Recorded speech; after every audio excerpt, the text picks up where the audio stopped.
Salut à tous, aujourd'hui on s'attaque à la version grecque d'un classique absolu, le baklava. On commence par le sirop. Dans une casserole, on verse 200 ml d'eau, puis 300 g de sucre en poudre.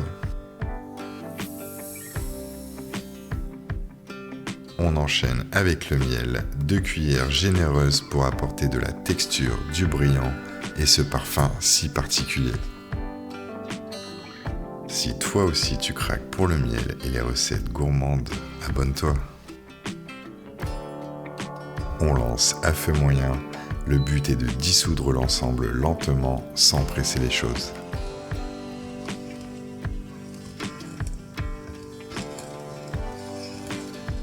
Un frémissement doux, on laisse pendant une quinzaine de minutes en remuant de temps en temps. Le temps pour le sucre de fondre totalement et au sirop de s'épaissir légèrement.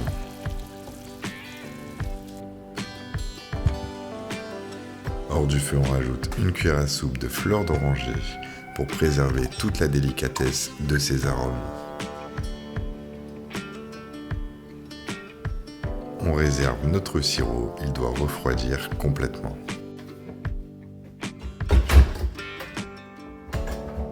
Pour la garniture, on mise sur la tradition 150 g d'amandes entières et 300 g de noix. Quelques secondes suffisent.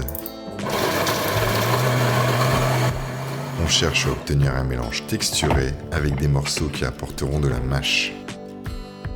On passe à l'ingrédient indispensable pour un feuilletage parfait. Pour ça, on utilise 250 g d'un bon beurre local. On le dépose dans notre casserole pour le faire fondre doucement. On laisse le beurre devenir noisette, la caséine caramélise et ce petit goût fait toute la magie du baklava. On attaque directement le montage. On dépose une première feuille de pâte philo bien à plat au fond du moule. Et on commence à badigeonner généreusement avec notre beurre. C'est ce geste précis, répété couche après couche qui va nourrir la pâte et créer un feuilletage ultra croustillant. On enchaîne avec une deuxième feuille et on répète l'opération une dizaine de fois.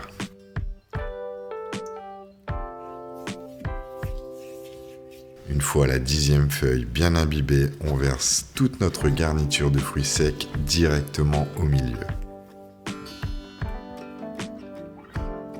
On prend le temps de bien l'étaler pour obtenir une couche régulière sur toute la surface.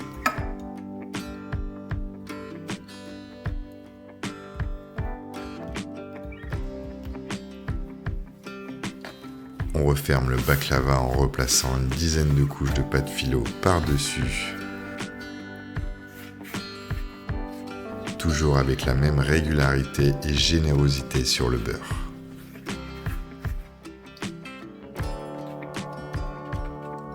Si vous avez des idées pour améliorer mes vidéos, n'hésitez surtout pas à les mettre en commentaire. Avant d'enfourner, il y a une étape cruciale à ne surtout pas manquer, la découpe. Avec un couteau bien aiguisé, on trace d'abord des colonnes parallèles, puis on vient couper en diagonale.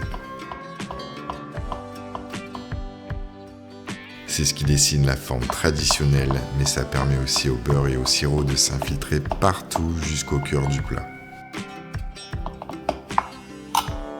Une fois le visuel bien net, on enfourne à 170 degrés pour environ 45 minutes.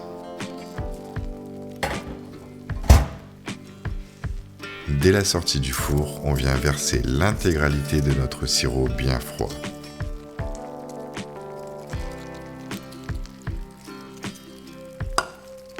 Écoutez-le chanter de plaisir.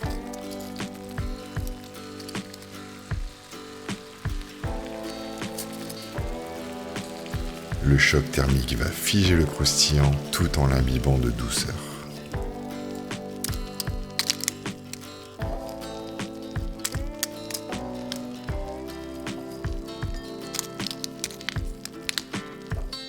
Une une texture folle, le croquant des amandes, la rondeur des noix, c'est un pur moment de plaisir. Prenez soin de vous et à la prochaine recette.